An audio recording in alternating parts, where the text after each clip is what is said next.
Какво ще гледаме сега? Един стане апартамент. Ще отключи и другото. От видео в един изпълнител. Нали? Ремонтиран. Сега ние сега в кой квартал сме във Враца? Намираме се в ЖК Металург.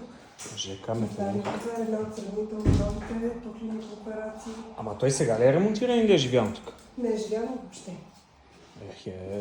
Чисто нов ремонт. Чисто нов. Това е спалня. Колко квадрата е това? Около 70 квадрата чиста площа. 70 квадрата. То изглежда.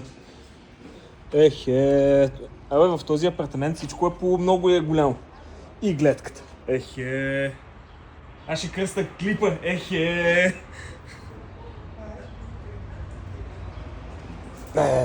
Много яко. Чакай сега, то кое е апартамент? Това е апартамент. Ето за 70 квадрата. Доставите много. Това И колко струва това нещо? 120 000. 120 евро. Да. Че не е лошо.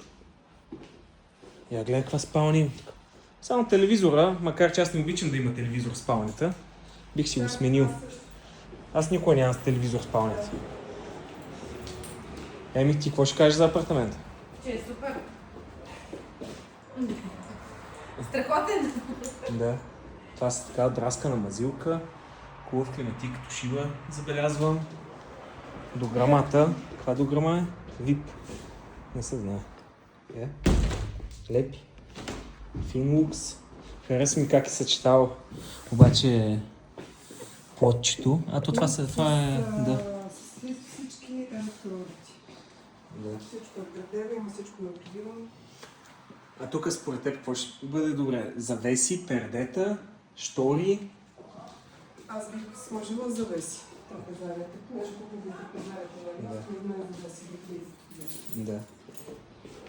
Тук стъклото е паднало. Има го в тераса. Да. Това тухлена сграда ли е? Тухлена. Тух.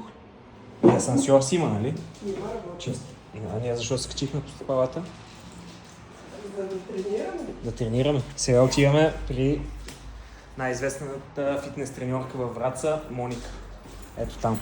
В Фитнес Кинг. Нали? Да. Момичетата са много ентусиазирани. Сега идвам. Айде, до скоро.